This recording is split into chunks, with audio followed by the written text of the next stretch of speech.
ജിൻസ് അഫെയറിൻ്റെ ഈ പ്രൗഢമായ വേദിയിൽ ദാരിദ്ര്യ നിർമ്മാർജ്ജനവും തൊഴിലില്ലായ്മയും തടിച്ചു കൊഴുക്കുന്ന കോർപ്പറേറ്റുകൾ എന്ന വിഷയത്തെ ആസ്പദമാക്കി അല്പം സംസാരിക്കാം. ഇന്ത്യ എന്ന മഹത്തായ രാജ്യത്ത് ലോകത്ത് ഏറ്റവും കൂടുതൽ ജനസംഖ്യയുള്ള രണ്ടാമത് രാജ്യമായ ഇന്ത്യ എന്ന ഈ രാജ്യം അതിൻ്റെ സംവിധാനങ്ങളിലും മറ്റുമൊക്കെ വളരെ പുരോഗതി കൈവരിക്കുന്ന ഒരു കാലഘട്ടം കടന്നുപോയിട്ടുണ്ട്. എങ്കിലും വികസ്വര രാജ്യം എന്നാണ് എല്ലാവരും വിശേഷിപ്പിക്കുന്നത്. ഏതൊരു പൗരനെ സംബന്ധിച്ചിടത്തോളം അല്ലെങ്കിൽ ഒരു മനുഷ്യനെ സംബന്ധിച്ചിടത്തോളം അവൻക്ക് പ്രാഥമികമായി വേണ്ടതാണ് പാർപ്പിടവും വിദ്യാഭ്യാസവും ഭക്ഷണവും എന്നുള്ളത്. ഇതൊന്നും കിട്ടാതെ വരുമ്പോഴാണ് ഒരാൾ ദാരിദ്ര്യരേഖയ്ക്ക് താഴെയായി വരുന്നത്. ഇന്ത്യയിലെ ദാരിദ്ര്യരേഖയുടെ കണക്കെടുത്ത് നോക്കുകയാണെങ്കിൽ നമ്മളെല്ലാവരെയും ഞെട്ടിപ്പിക്കുന്ന കണക്കുകളാണ് പുറത്തു വന്നുകൊണ്ടിരിക്കുന്നത്. 2010 വരെയുള്ള ദാരിദ്ര്യരേഖയുടെ കണക്കെടുത്തു നോക്കുകയാണെങ്കിൽ ലോകത്തിൻ്റെ 32% ദരിദ്രർ താമസിക്കുന്നത് നമ്മുടെ ഇന്ത്യയിലാണെന്ന് തെളിയിക്കാൻ കഴിയും. 2010 ശേഷമുള്ള യഥാർത്ഥമായ രീതിയിലുള്ള കണക്ക് പുറത്തു വരുന്നില്ല എന്നത് മറ്റൊരു സത്യം കൂടിയാണ്. 26 ആഫ്രിക്കൻ രാജ്യങ്ങളെക്കാളും ദരിദ്രർ താമസിക്കുന്നത് ഇന്ത്യയിലെ 8 സംസ്ഥാനങ്ങളിലാണെന്ന് ഓക്സ്ഫോർഡ് ഹ്യൂമൻ ഡെവലപ്മെന്റ് എന്ന സംഘടന വ്യക്തമാക്കുന്നുണ്ട്. ഇനി നമുക്ക് രാജ്യത്തിന് തൊഴിലില്ലായ്മ എടുത്തു നോക്കുകയാണെങ്കിൽ ദിനങ്ങൾ കൂടുന്തോറും രാജ്യത്ത് തൊഴിലില്ലാത്ത യുവാക്കളും മറ്റുമൊക്കെ വർദ്ധിച്ചു കൊണ്ടിരിക്കുകയാണ്. എങ്ങനെയാണെന്ന് വെച്ചാൽ രാജ്യം ഭരിക്കുന്ന സർക്കാർ അവരുടെ അജണ്ടകൾ പൂർത്തിയാക്കാനെന്ന വിധം അവർ കോർപ്പറേറ്റുകളെ കൂട്ടുപിടിച്ചുകൊണ്ട്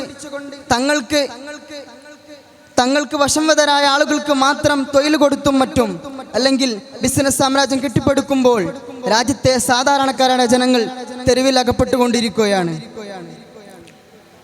നമ്മളെല്ലാവരും ഈ അടുത്ത് കണ്ടതാണ് കോർപ്പറേറ്റുകളെ എങ്ങനെയാണ് രാജ്യം ഭരിക്കുന്ന സർക്കാർ മുതലാക്കുന്നത് എന്ന്, അല്ലെങ്കിൽ അവർക്ക് ഓശാന പാടുന്നത് എന്ന്.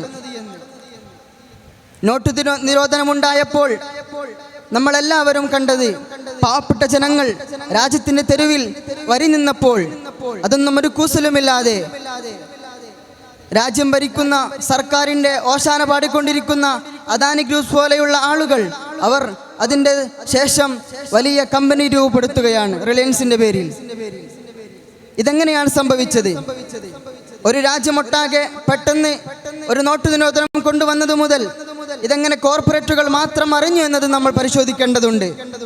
ഇതിൽ നിന്ന് നമുക്ക് മനസ്സിലാക്കാൻ കഴിയുന്നത് രാജ്യത്ത് ഒരുപാട് ദാരിദ്ര്യ നിർമ്മാർജ്ജന പദ്ധതികൾ IYA തുടങ്ങിയ ഒരുപാട് പദ്ധതികൾ ആവിഷ്കരിക്കുന്നുണ്ടെങ്കിലും അതൊന്നും യഥാർത്ഥമായ രീതിയിൽ അതിനെ പരികൽപ്പന കൊടുക്കാതെ അല്ലെങ്കിൽ അതിന് പ്രാമുഖ്യം നൽകാതെ ഓരോ ദിനവും തങ്ങളുടെ അജണ്ടകൾ പൂർത്തിയാക്കാൻ വേണ്ടി കോർപ്പറേറ്റുകളെ മാത്രം കൂട്ടുപിടിക്കുമ്പോഴാണ് രാജ്യത്ത് തൊഴിലില്ലായ്മയും മറ്റും വർദ്ധിച്ചു കൊണ്ടിരിക്കുന്നത്.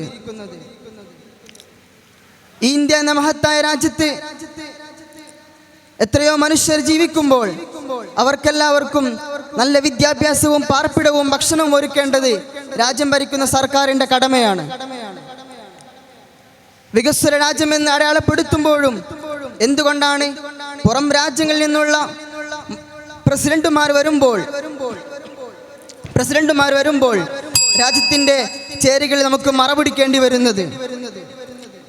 ഒരുപാട് പണം മറ്റു പലതിനും ഉപയോഗിക്കുമ്പോൾ അത് രാജ്യത്തിന്റെ ദാരിദ്ര്യ നിർമ്മാർജ്ജനത്തിന് വേണ്ടി ഉപയോഗപ്പെടുത്തുമ്പോഴാണ് ഒരു രാജ്യം യഥാർത്ഥ വികസ്വര രാജ്യമായി മാറുന്നത് എന്ന് ഉണർത്തിക്കൊണ്ട് ഞാൻ എൻ്റെ വാക്കുകൾ നിർത്തുന്നു. അസ്സലാമു അലൈക്കും വറഹ്മത്തുള്ളാഹി വബറകാതുഹു.